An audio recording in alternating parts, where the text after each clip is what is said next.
Number 6. Tanks in the Gulf of Thailand. In 2010, the Thai government made an unorthodox use of military equipment by dumping 198 garbage trucks, 273 old railway cars, and 25 abandoned army tanks into the Southern Sea in an effort to build an artificial reef. This unique action is intended to improve the floundering ecosystems in the Gulf of Thailand. A crane was used to lower the automobiles into the water off the coast of Narathiwat. In order to protect fish supplies and maintain the seafood sector, Thailand has implemented a comprehensive marine conservation program. The Gulf of Thailand's bountiful waters are essential to the nation's fishermen. However, overfishing has caused the ecosystem to become depleted. The shallow portion of the South China Sea is a well-liked location for scuba diving since it's home to several natural coral reefs, and this makes it the perfect location for this venture. In 2009, the government declared a 3-month fishing restriction in some areas of the Gulf of Thailand in an effort to boost fish population and reproduction. This fishing ban seems to be a trend and has typically been done at least once a year since then in an attempt to get ecosystems back to how they once were. Number 5. Luxury cars. In late February 2022, the Felicity Ace, a huge cargo ship transporting luxury automobiles from Germany to the United States, sank in the middle of the Atlantic Ocean. According to the ship's manager and the Portuguese military, this disaster happened just 13 days after a fire started on board. There were Bentleys, Lamborghinis, and Porsches among the vehicles on the Felicity Ace. However, Volkswagen verified that the damage to the cars was covered by insurance. At the time, the incident caused losses of $155 million based on estimates from insurance industry analysts. A statement from MOL Ship Management in Singapore confirmed that the Felicity Ace sank while being hauled around 250 miles off of Portugal's Azores Islands. It was also reported that the fire was eventually put out by a salvage crew. The 656-foot vessel had apparently listed to starboard before sinking, as stated by the ship's manager. The captain claimed that the structural issues that the fire generated, along with the choppy waves, led to the ship going under amidst efforts to pull it up. According to the Portuguese Navy, the sinking took place at a depth of roughly 30,000 feet. When the fire initially started, a Portuguese Air Force chopper rescued the 22 crew members on board, which sent the boat adrift. Tugboats equipped with firefighting gear hosed the ship down in an effort to cool the ship's hull. The number of automobiles on board the vessel remained unknown, although a ship the size of the Felicity Ace can accommodate at least 4,000 vehicles at one time. The number of cars and the models that were on board were not disclosed by European automakers. However, Porsche clients in the US were contacted by their dealers. Vehicles, both electric and conventional, were being transported by the ship. Although police claim they lack concrete evidence, lithium batteries used in electric cars are suspected to be the source of the fire that broke out on February 16, 2022. Authorities were also concerned that the ship may have contaminated the ocean. 2,000 metric tons of gasoline and 2,000 metric tons of oil were reportedly on board the ship. And although only a small portion of oil was visible above the wreckage site, a Portuguese Navy vessel and an Air Force plane remained at the scene to look for any further signs of pollution. Number 4. Million Dollar Point. Using the Vanuatuan island of Espiritu Santo as a base during World War I, the United States military left behind infrastructure projects including roads, houses, and runways when it was abandoned. The millions of dollars worth of things it poured into the water, simply so the French and British couldn't have them, may be its strangest legacy yet. Today, a fortune's worth of military tanks, rifles, and jeeps can be found by scuba divers and snorkelers sitting beneath the waters off the coast of the Pacific Ocean's Million Dollar Point. After the attack on Pearl Harbor, the U.S. chose the island of Espiritu Santo and the Vanuatu archipelago as a launch site for its attack against the Japanese in the Pacific. A military supply station, naval harbor, and airfield were all established here. However, a portion of Vanuatu was still a colonized territory at the time by the British and the French. Following the war, the leftover supplies, which included everything from Coca-Cola bottles to weapons, were offered to the French and British for a pitiful 6 cents on the dollar. Although the colonists were operating under the idea that if they declined to purchase the goods, the American soldiers would be compelled to leave them behind for free. This selfish notion did not sit well with the Americans. The military made the hasty choice of transporting all of the cars, supplies, food, clothes, beverages, and other things to a dock on the island's southern shore. In order to offend the British and French, the army then drove all of the vehicles into the sea and used bulldozers to dump the remaining supplies over the dock. They then drove the bulldozers into the sea to ensure that the European nations would never be able to obtain the goods, whether for free or not.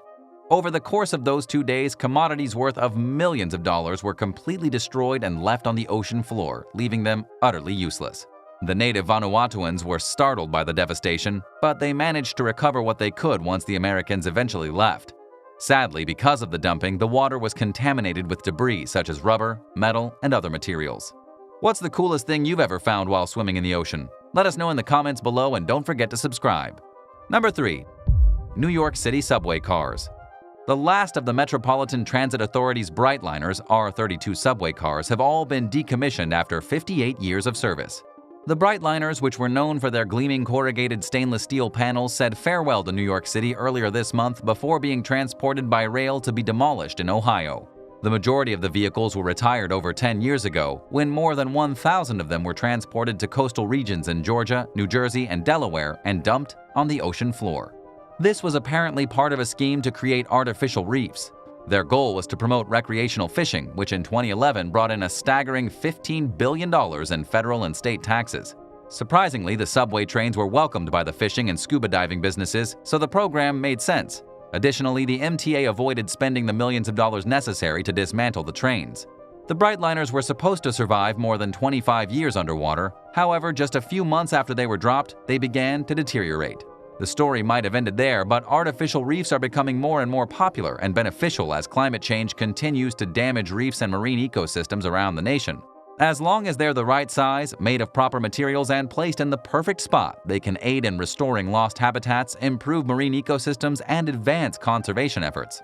According to the MTA, the scheme was expected to be successful since they had thrown more than 1,000 Redbird trains into the water only a few years earlier. As a result of their carbon steel construction, which helps to avoid corrosion, they're still on the ocean floor today. The Brightliners, on the other hand, were constructed of stainless steel. The subway carriages were both technically and aesthetically innovative when they first appeared in 1964.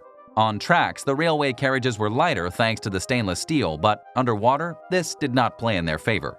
The project failed for 2 reasons, according to environmental expert Daniel Shih, who has studied artificial reefs for more than 50 years. The train's enclosures were spot-welded, creating a thin layer between the 2 metals that prompted corrosion.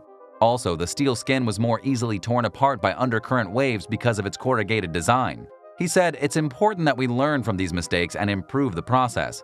In Japan, during the 17th century, debris and rocks were utilized to produce kelp and expand the commercial fishing population. The oldest known artificial reef in the United States, where similar undersea constructions are often built for recreational fishing, is in South Carolina and was first recorded in the 1830s. Submerged shipwrecks such as the well-known SS Antilla in the Caribbean have become the most popular types of artificial reefs in recent years. However, countless reefs have been created using streetcars, military tanks, oil rigs, and even underwater art parks like Miami's Reef Line, which was set to debut this past summer.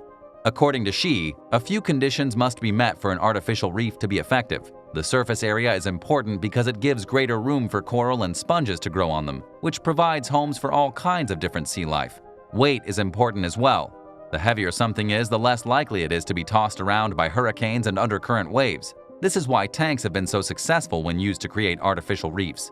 Anything as long as tires aren't involved, including concrete debris, reclaimed culverts, and broken telephone poles will do.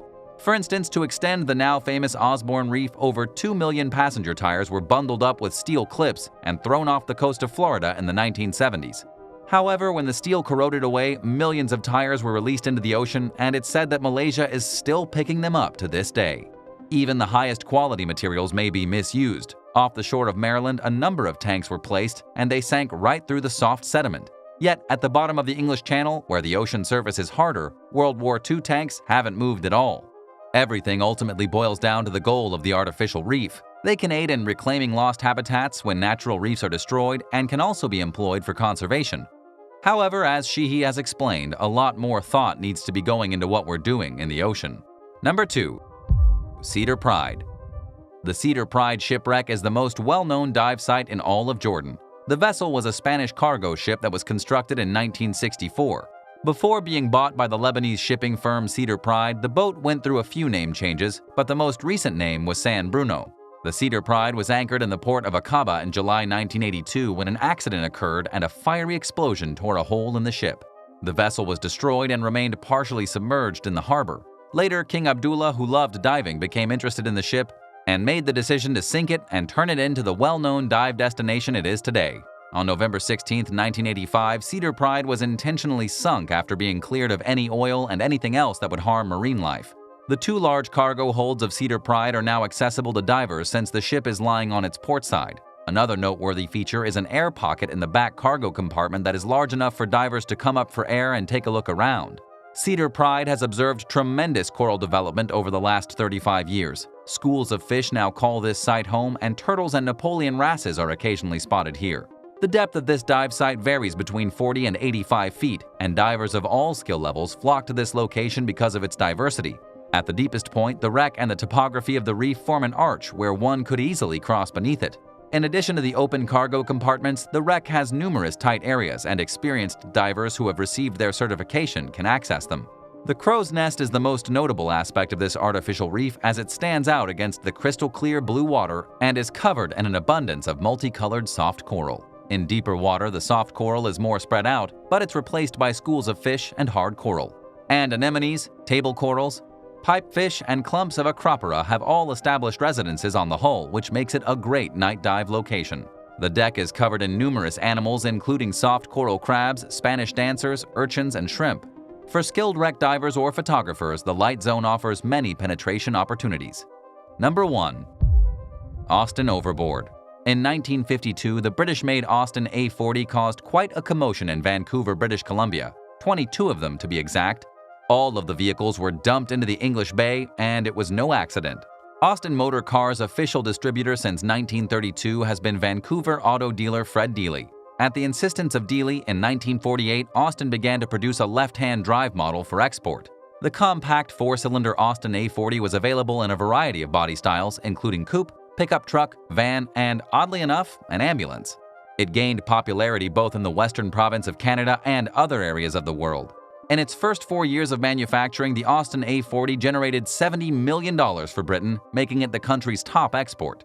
British Columbia sales alone reached $15 million in the first 4 years across 40 Austin dealerships. In addition to acting as the brand's distributor, Fred Deely Motors was undoubtedly the most prosperous Austin dealer in British Columbia. When Deely hosted a massive 10-day Austin of England event in Vancouver in August 1951, Austin officials went, and Deely's year-over-year Austin sales had already doubled twice. Sadly, Deely's good luck in Austin sales was about to run out. The Dutch ship Dongadijk, which was carrying 50 Austin A40 vehicles and light trucks, caught fire in Vancouver's harbor on April 28, 1952. The ship was doused in salt water by a fireboat, which put out the flames, but also wrecked several of the cars that had otherwise managed to escape the inferno unharmed. A few days later, the Vancouver Sun claimed that Austin executives had made the decision to dump the damaged vehicles into Beirut Inlet, which is close to English Bay. According to an Austin official, they didn't want anyone to be uncertain when they purchased a vehicle, and they certainly didn't want anyone claiming that their car wasn't working properly due to being damaged in the fire. On May 9, 1952, the 22 damaged A40s were stripped of their tires and batteries, loaded onto a barge, then carried to the entrance of the Howe Sound and gently dropped into the water using cables attached to a tugboat under the supervision of a customs official. The Sun ran a follow-up article after a tugboat crew was spotted dragging the bottom of English Bay, cautioning anybody hoping to get a free Austin to think about the repercussions. They reported that the legal position was uncomfortable. The vehicle taxes weren't yet paid, and the business that had sunk them still owned them. Evidently, the warning was effective, and the Austins have never been disturbed, according to Peak Communications Ltd., a public relations firm based in Vancouver. Number 4. Francesco Schettino. Everything was going fine aboard the Costa Concordia on the first day of a Mediterranean cruise in early 2012, but that would all change just hours into the voyage. While sailing past the Italian island of Isola del Giglio, Captain Francesco Schettino disabled the ship's navigation system and deviated from its planned route to perform a sail-pass salute. He claimed he had done this several times before, and people on the ship and on the shore seemed to enjoy it. Confident that he was familiar enough with the seabed to navigate by sight, Schettino steered the Concordia closer to the island for the salute. He steered too close to the shore and struck a reef, consequently tearing a 160-foot gash into the ship's port side. Water began pouring into the engine room, and the chief engineer warned Schettino that there was also a 230-foot tear in the hull of the ship, and the damage was irreparable. Soon after the Concordia struck the reef, the ship lost electricity, which caused chaos amongst passengers who were already panicked after hearing the loud crash and feeling the vessel shake. Some crew members falsely told passengers that the vessel had experienced an electrical failure and that they had the situation under control. One employee even allegedly claimed that the problem had been fixed and told people to return to their cabins, even though the vessel was definitely tipping towards the port side. Finally, at some point, passengers were advised to put on life jackets. However, Schettino still hadn't given the order to abandon the ship, although it was clear to other crew members that doing so would be necessary. Recognizing the danger that the ship's 4,200 passengers and crew members were in, an officer began putting people on lifeboats, despite not receiving any orders to do so.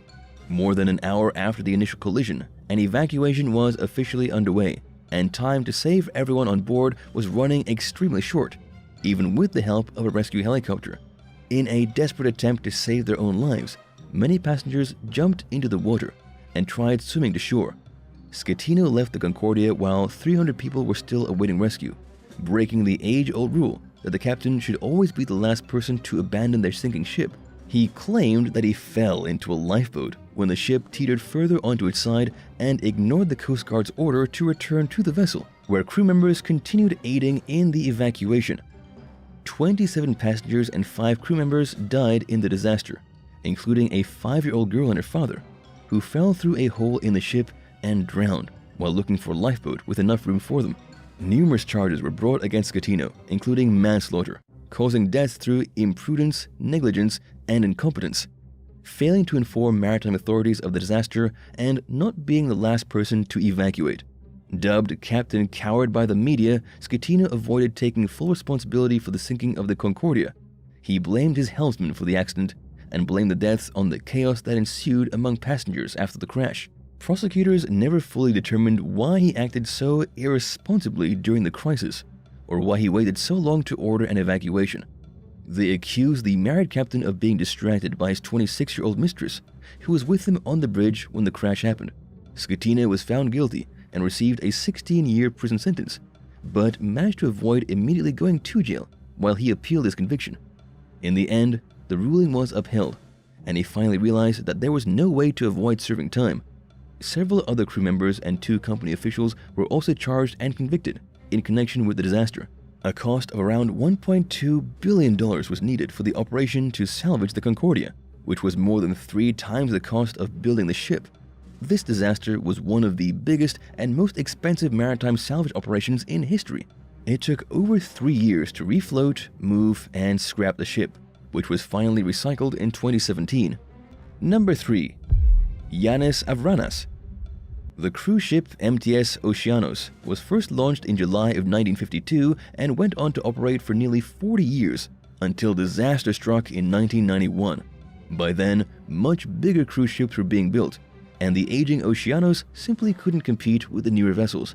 After being delayed for several hours due to a bomb threat and dangerous weather conditions, she departed on her final voyage from East London, South Africa to Durban on August 3, 1991. On board that day were nearly 600 passengers and crew members. Conditions were not improving, but the ship was already running late, and the boat's captain, Yanis Avranas, was eager to make up for lost time. Most passengers chose to stay in their cabins as he sailed into 40-knot winds and encountered 30-foot waves. The storm only worsened as the night went on. At some point, water began leaking into the engine room, causing a blackout and leaving the Oceanos adrift, tilting sideways in the turbulent seas. Passengers could tell that something was seriously wrong and gathered in the lounge, where they waited for someone to tell them what was going on. Guitarist Moss Hills, who was working on the ship with his wife Tracy as an entertainer, played music in an attempt to keep passengers calm. However, Hills himself became increasingly concerned as the time passed without any announcement about the severity of the situation. In the meantime, objects fell off tables and furniture slid across the lounge, while the eerily dim emergency lighting system served as a constant reminder that the ship was in danger. When Hills realized he couldn't hear the engines running, he and another performer went to explore the situation firsthand. They could tell that the engine room had flooded and that the ship was sinking. Hills tracked down the cruise director, who informed him that Captain Avranas had said they would have to abandon ship It was the first that he or any of the passengers and other performers knew about it, and by then, several high-ranking crew members had already boarded a lifeboat and left the Oceanos.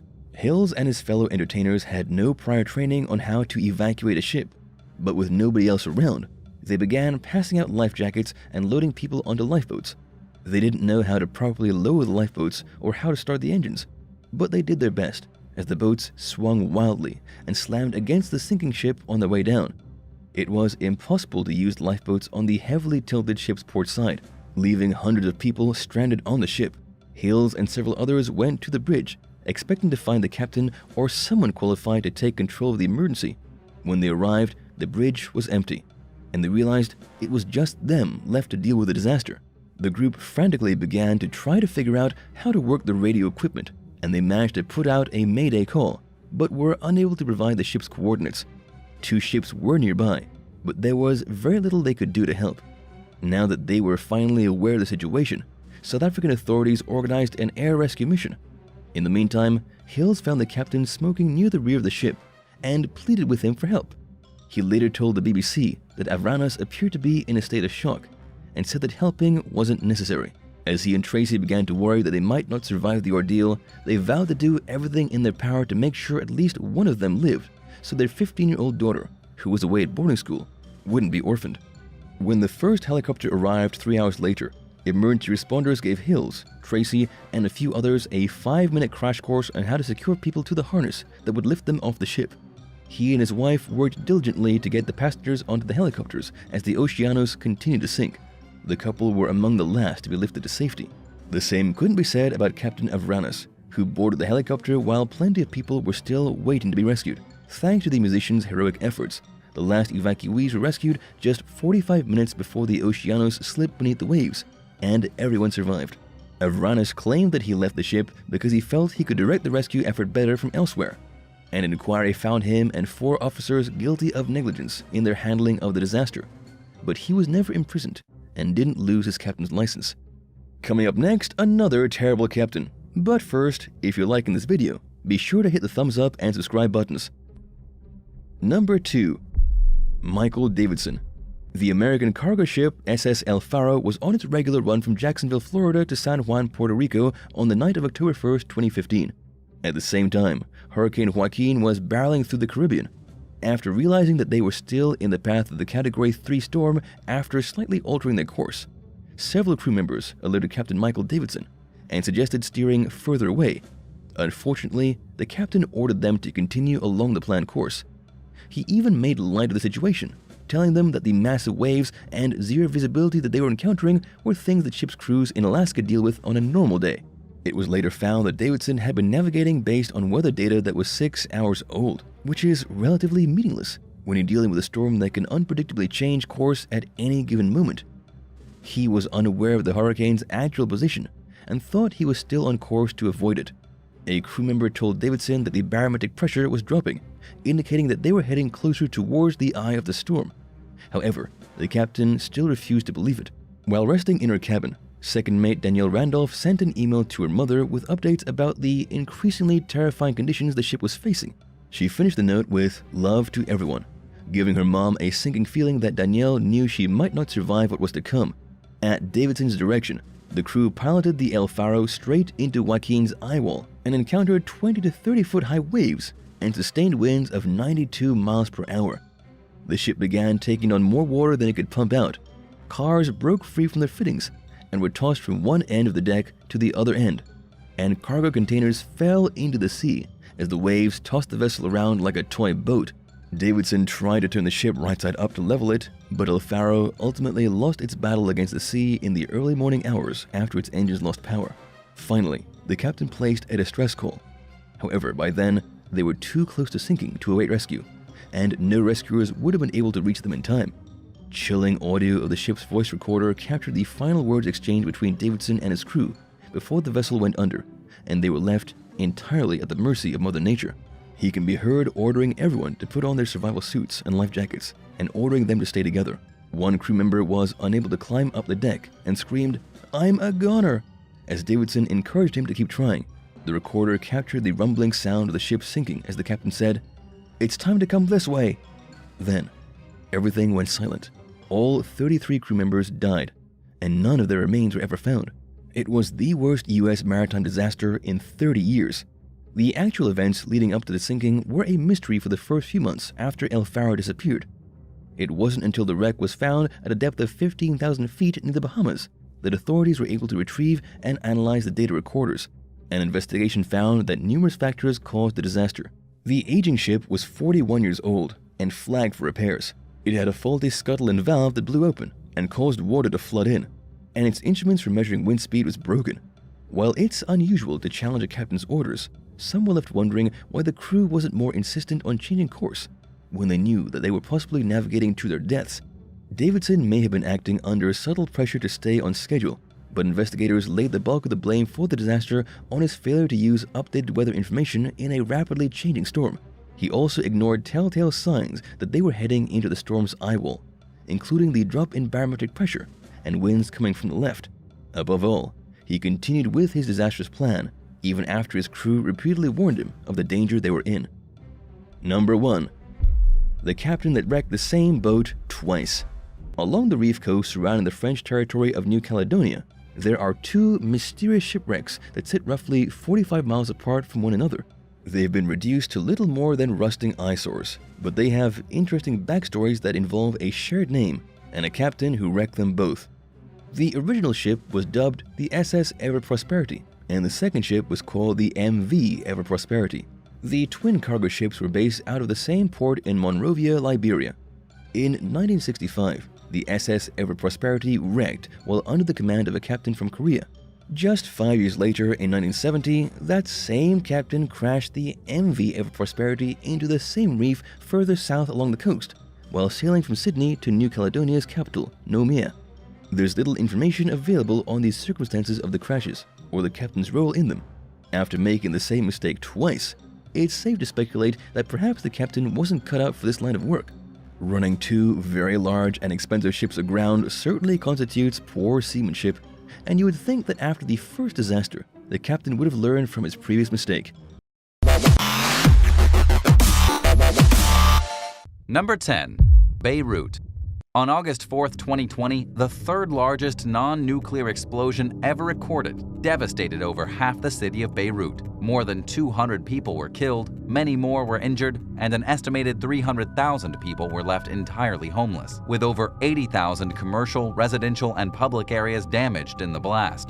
With COVID, political and social upheaval, and economic collapse, the explosion robbed the city's structures of their cladding, frame, and glass parts, while ripping down other buildings, leaving nearly $15 billion in property damage. A year later, things became even worse for residents of Beirut. Everything in the city still reminds them of that day. Major issues remained unresolved, and no rescue or action plans were implemented by official institutions. Instead, civilians rallied to take rehabilitation efforts into their own hands. Today, Beirut relies heavily on human initiative and alternative governments to get things done. With no broader vision and government bodies failing to execute reforms in order to get international funding, the city looks like a tidier variation of what it once was. Essentially, streets are cleared of rubble and glass, buildings are shielded with plastic, and scaffolding is placed throughout the communities. Funds given to non-governmental organizations, NGOs, are insufficient to meet the massive needs brought up by the disaster, especially with the collapse of their economy and the high cost of materials. As a result, priority is given to sheltering individuals, sealing openings, partially repairing and installing windows and doors. Initiatives have come together to further drive rebuilding operations forward as far as possible given the conditions and to split the workload. From restoring residential and commercial units, partially for lower-income households and small businesses, to eventual full-fledged upgrades. Number 9. Galveston, Texas. Sunday, September 9, 1900 showed some of the most gruesome scenes people have ever seen. 3,000 homes, which was half of the residential part of Galveston, were completely washed away. Entire families went missing, and the exact number of casualties will never be known. Around 20,000 people were alive the day before, and on the 9th, not one single house stood. The aftermath of the storm was emotional. Officials tried to dump some bodies 18 miles into the Gulf of Mexico, but they eventually washed ashore. When this was discovered, the city's relief committee demanded they be cremated. Before the storm, the prosperous city of Galveston was one of the country's busiest ports. After the hurricane, it was hit with over $20 million in damages, which is more than $700 million in today's economy. Donations flooded in from New York's wealthy, as well as compassionate people from Germany and South Africa in the aftermath of the storm. Clara Barton, the Red Cross's 78-year-old founder, came 2 weeks later to reopen an orphanage in the area that had lost many people, and to manage the distribution of donated items, including loans to repair homes. Galveston had the difficult task of rebuilding. The town notably began construction on its distinctive seawall in 1902. Another critical problem required increasing the elevation of nearly 500 city blocks by 8 to 17 feet. Engineers surrounded 2 to 3 block areas with levees, and workers physically raised every structure, fence, streetcar track, utility, and water pipe using jack screws and stilts. As part of the grade lifting, more than 2,000 buildings were raised, requiring more than 15 million cubic yards of sand. Some of the structures remain intact, like the St. Patrick Catholic Church on 35th Street, which was lifted 5 feet with the help of 700 jacks. On August 8, 1910, the final cubic yard of sand was shoveled into position. Galveston was on the rise. The restoration would take 12 years, but it was considered worth the effort after a hurricane in 1915 when very few people were killed. Number 8. Dayton, Ohio. Dayton had a difficult month in March 1913. Over the Easter weekend, storms flooded the city for 3 days and nights. The runoff poured into the Great Miami River and its 3 tributaries, which meet in the city's business district, when the earth could no longer hold water and the severe rains persisted. Levees around the city began to fail after the 4th night of rain, and by 8 a.m. on March 25th, water was rushing through the streets. Flooding lasted nearly 18 hours. By the next morning, water was 20 feet deep downtown, and flames erupted after a gas explosion went unchecked since the region was inaccessible. More than 360 people were killed, 65,000 were displaced, 20,000 homes were damaged by flood and fire, and property damage totaled $2 billion in today's standards. A year later, much of the flood damage had been repaired, but Dayton's economy continued to suffer for another decade. The Miami Conservancy District was formed to prevent future tragedies. They created a flood control system capable of holding 140% of the water from the 1913 storm. Overpopulation was relieved by a rush to create emergency housing when suburban areas grew in World War II, but some of those houses are still occupied, even though they were supposed to be temporary. The population grew steadily over the next 40 years, but then began to drop as the city shifted away from significant manufacturing.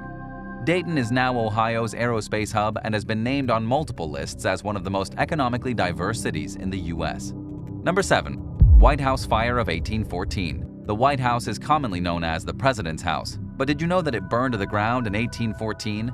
British forces entered Washington, D.C. during the War of 1812 and set fire to multiple buildings, including the President's House. British military officers dined in the vacant building after the victory before gutting it and torching it. After the Battle of Bladensburg, James Madison and his wife were able to escape safely. Madison took command of a battery during the conflict and is the only president to have fought while in office to this day. When British forces realized they couldn't hold the capital, they left.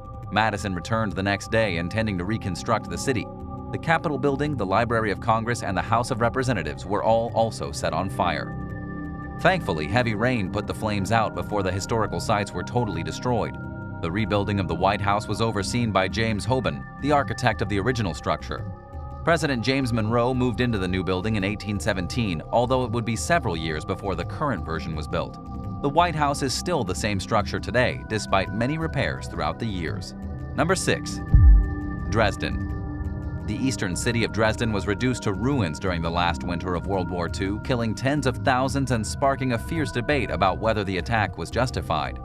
The bombing of Dresden began the night of February 13, 1945, when 796 British Lancaster and 9 Mosquito aircraft were displaced, dropping 1,478 tons of high explosives and 1,182 tons of incendiary bombs on the first bombing run and 800 tons on the second.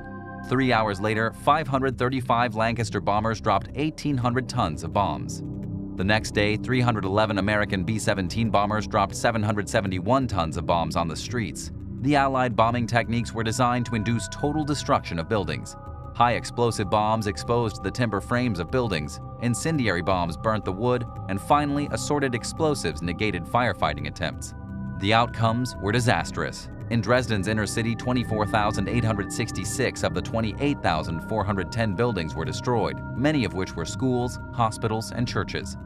Death toll estimates range from 25,000 to over 60,000.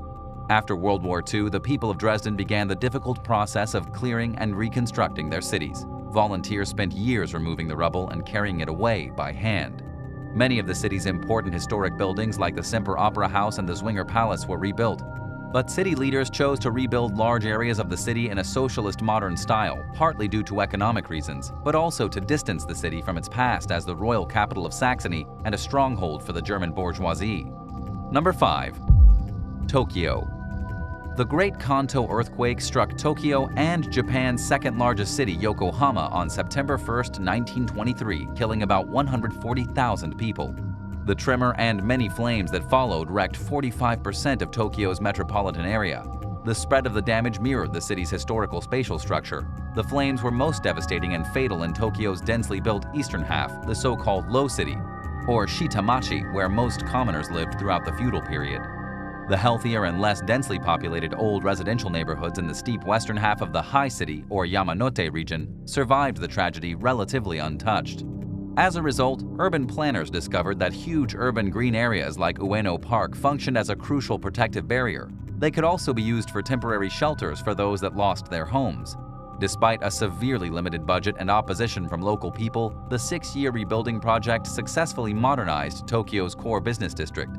A sensible roadway system with sidewalks was developed, as were contemporary bridges, tiny town squares, fireproof schools, public housing, and 3 major public parks, all in areas where there had previously been very little open space. Tragically, only 15 years later, in March 1945, significant areas of Tokyo were once again devastated, this time by incendiary bombing carried out by American B-29 bombers. Huge plans were made to reconstruct Tokyo, which would once again address the city's shortage of green space and provide a modern, comprehensive infrastructure system. For example, parks were to be given 10% of urban areas, and 100-meter-wide boulevards with huge promenades and linear parks would partition the city into clusters of 300,000 people each. An extensive land reorganization project tried to reorganize practically all of Tokyo outside the areas restored following the 1923 earthquake. Tokyo's metropolis has been entirely recreated not once, but many times in a single lifetime. Number 4. The Royal Exchange. The Great Fire of London was devastating, destroying nearly 80% of the city. Surprisingly, just 16 people are believed to have been killed in the fire. The Royal Exchange, a commercial trading center established after the Antwerp Stock Exchange by London merchant Sir Thomas Gresham, was among the buildings destroyed.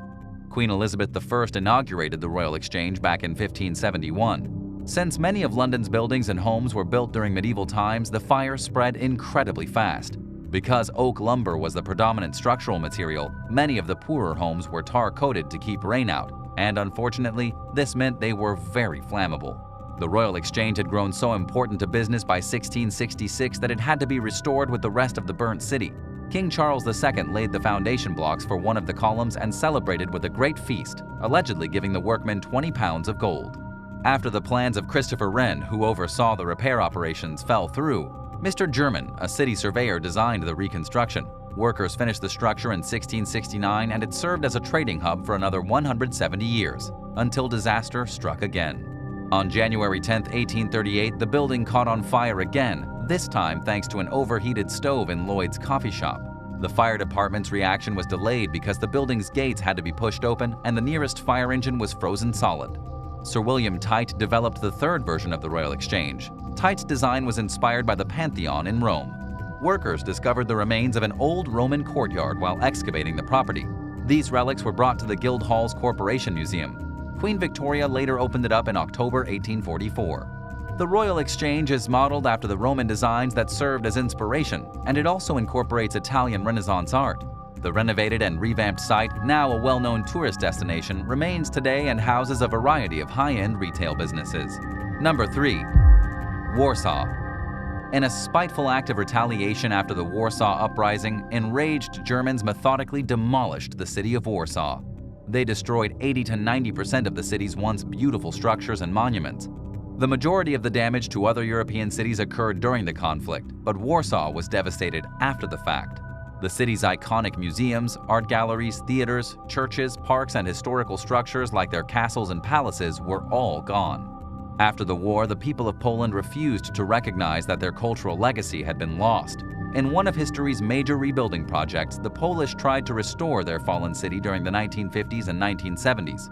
For a period of time, Warsaw residents had to live in the ruins. It was even proposed that the city's eerie ruins be left to remember the battle and the capital be transferred somewhere else. But the Poles were determined to re-establish their historic capital. They salvaged as much rubble and genuine old town building materials as they could. Locals assisted construction workers and specialist builders in reviving their city. The majority of the work was finished by 1955, just 10 years after the war. Most of the old town has been preserved, but there were a few small mistakes. As a gift from the Soviet Union, the Palace of Culture and Science was rebuilt in 1955. Reconstruction work continued until the 1980s, and the old town was eventually completely rebuilt. Warsaw's new town was only partially reconstructed. When restoration began, multiple officials wanted the skyline to replicate the pre-war era rather than add modern details. In the mid to late 1700s, an Italian painter named Bernardo Bellotto came to paint scenes of Warsaw life. His efforts aided in the reconstruction of important neighborhoods. Bellotto painted 22 street scenes of old Warsaw, and throughout the years, Germany, Napoleon, and Russian Emperor Nicholas I stole his canvases as they became highly sought after. Thankfully, all 22 of his street scenes survived in the war. They can now be seen in the Canaletto Chamber of the Royal Castle. Number 2. Greensburg, Kansas. On the night of May 4, 2007, Greensburg locals were faced with a harsh weather event, the strongest tornado in nearly a decade. When an EF5 tornado, the most damaging on the enhanced Fujita scale, hit the town of 1,265 and traveled 22 miles, striking Main Street, the city center, and nearby homes, schools, and businesses, killing 11 people and injuring 63. By the time the dust settled, the tornado had destroyed 95% of the western Kansas town and caused $268 million in damage. After the tornado, the Greensburg City Council committed to reconstructing the town in line with the principles of the LEED Green Building Certification Program, making the city the first in the country to take such an action. They worked non-stop, and it paid off. The city is now mostly powered by wind and solar energy. The hospital and city hall in Greensburg have the highest LEED certification, and the city is still striving to get all of its buildings certified to this level. Greensburg, resurrected, can today boldly claim to be one of the country's greenest cities. Number 1. The Great Chicago Fire. On October 8, 1871, a fire broke out in a Chicago barn owned by Patrick and Catherine O'Leary. It unleashed a 2-day fire, killing somewhere between 200 and 300 people, destroying 17,450 structures, rendering 100,000 people homeless, and costing nearly $200 million. That's nearly $4 billion today. According to legend, a cow simply kicked over a light in the O'Leary barn and caused the fire, but other hypotheses say that people or possibly a comet were to blame. The disaster destroyed 4 square miles of Chicago, including its business area. Chicago was prone to fires because of its dry weather and the amount of timber buildings, streets, and walkways. The Great Chicago Fire spawned a movement that became known as the Great Rebuilding. This renaissance gave rise to new types of heat-resistant structures made of fireproof materials like brick, stone, marble, and terracotta roof tiles. It marked the birth of the Chicago School, a group of architects who created strong high-rises with plenty of natural light, neoclassical components, and minimal adornment. The modern skyscrapers that now dominate Chicago and other major cities were significantly influenced by Chicago School architects like William LeBaron Jenney and Louis Sullivan. Thanks for watching. What did you think of these cities that had to be rebuilt? Tell us in the comments below, and don't forget to subscribe. Thanks again, and we'll see you next time for another amazing video right here on American Eye.